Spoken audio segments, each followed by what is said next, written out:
Hey, what's going on guys? It's Stevie here with Lucky Crit, and today we've got some more Pokemon Go news that was just recently announced. So daily quests are finally officially announced because previously we knew about it from the data mine. You can check that out in the previous video here. So now the official Pokemon Go website has finally updated with more information about this. Trainers, we wanted to provide you with a detailed look at a new feature coming soon to Pokemon Go, daily bonuses. Trainers will soon be able to receive a bonus for certain daily activities, including catching a Pokemon or visiting a PokéStop once a day.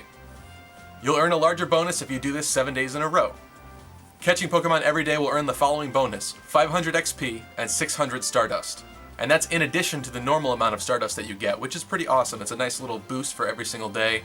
I can't see like 600 Stardust a day doing that much, but that's definitely going to add up if you do it all week, and then give you a nice little chunk to be able to upgrade at least one or two, I'd say, Pokemon in your team. Especially as you get higher up there in the CP, it's not going to do as much, but still pretty nice. Catching a Pokemon every day for 7 days straight will earn the following larger bonus: 2,000 XP and 2,400 Stardust. So currently for me, it's approximately around 2,500 to about 3,000 Stardust to upgrade most things. Maybe some of them are 4,000. So this is just a nice little chunk to help you get that Stardust back. Me personally, I've been upgrading a lot of Pokemon, raising their CP, and my Stardust is pretty low. We're looking at like 30,000 here. And I'm usually pretty good about getting it even lower than that and trying to build back up to that 30k. So this is going to be really nice every single day to be getting that. So let's talk about PokéStops too. Visiting a PokéStop and spinning the photo disc every day will earn the following bonus: 500 XP and a number of additional items. As well as visiting a PokéStop every day for 7 days straight will earn the following larger bonus: 2,000 XP and a greater number of additional items. Now, what we know from the data mine is that incubators were referenced at some point in the code. So I think that it will be possible to get incubators from these bonuses from the PokéStops. Now, is it going to be often? Probably not. They still want your money, they still want you to pay for them, you know, with microtransactions. So I'd say it's probably going to be fairly rare, but if this is another way to get incubators, I think that's going to be amazing. I personally would like some more incubators.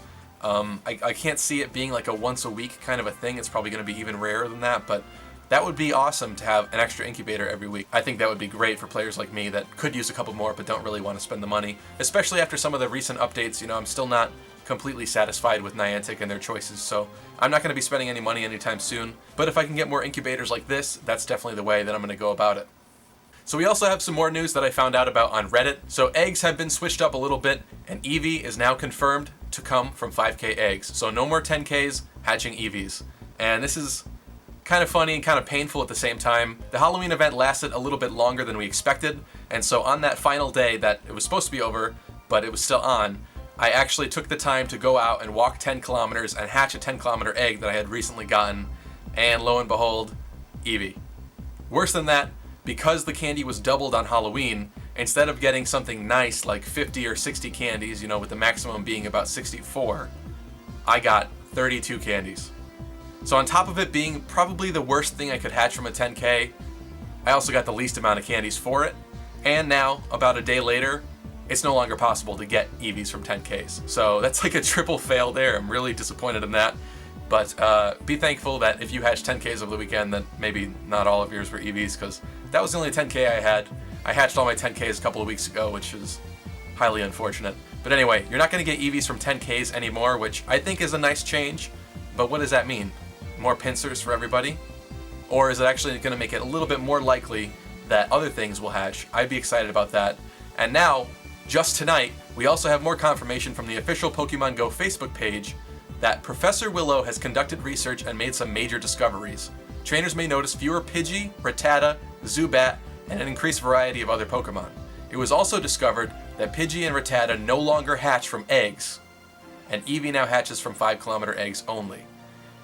So, 2k eggs, no more Pidgey, no more Rattata, which I think is going to be awesome. I'm a little confused as to why they went that way. I guess people were tired of hatching them because they're so common everywhere. But I think if you just made everything have a little bit more of a close percentage of hatching, then it would have been better. Like, I wouldn't mind a Pidgey every once in a while, whereas, you know, right now it's more likely.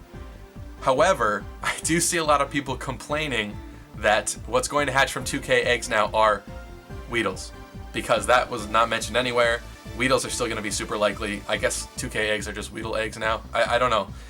Hopefully starters will be a little bit easier to get, but at the same time, that's kind of what made 2Ks fun, right? It was like a 50% chance of getting something like really cool, really great, or a 50% chance of getting something that doesn't really help you at all.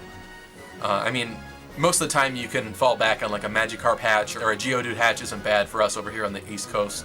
And if you're lucky, you'll get a starter. But what they're also saying with this post is that there are going to be less Pidgey, Rattata, and Zubat spawns everywhere, all around. So we're going to see an increased variety of other Pokemon, even in rural areas. So this is absolutely fantastic for rural players that can't really go anywhere and want to see some better stuff in their area. Nice job, Niantic. I've also heard some reports about kind of nests and biomes changing a little bit. Some people are saying that like their entire cities are now like execute nests or frequent spawn areas and stuff. So definitely be sure to check out your area and see what has changed, if anything has changed. We also, with the removal of the Halloween event, have our 6th great nest migration. So be sure to check all of your local nests. Everything's going to be different again, which is fun. So time for another reshuffle. I also thought it might be fun to show you guys my haul from the Halloween event and what I managed to catch. So if we take a look at that and go to my recents, unfortunately 2 Flareons recently, 2 Wonder Eevees, one of them that I hatched from that 10k egg, and another from the wild, which is kind of rare. But you'll notice here there's a couple Gengars. Unfortunately, none of the Gengars that I managed to get have the perfect moveset of Shadow Claw, Sludge Bomb. I do have one Wonder 80% Gengar with Shadow Claw, Shadow Ball, but unfortunately no Sludge Bombs here. I do have plenty of Ghastly candies though. I managed to stock up a lot, 439. It's nowhere near like 1,000 or anything, but that will guarantee me a couple more evolutions for Gengar, so hopefully with one of those I will be able to get the perfect moveset. Aside from that, we just have some stuff like Marowak, and then down here you can see some of the stuff that we got from the Halloween episode, which you can check out up here, which is pretty nice. But aside from that, it was mostly just candy grinding and collecting. So believe it or not, before this Halloween event started, I only had 1 Gengar, and after the last time we went to Stonington Burrow, I evolved my 2nd and 3rd, and now if you take a look at this, we've actually got 7 here going on. A couple Haunters in here just sitting, and overall, I'm pretty happy with the event. Managed to get a lot of Hypno candy, made some more Hypnos and Cubones and Marowak and everything. I really appreciated the double candies, was really helpful.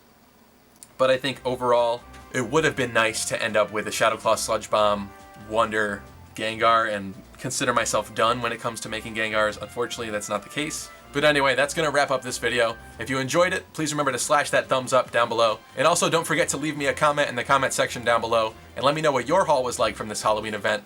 Let me know how many candies you got, how many rares, and I'll see you guys in the next episode.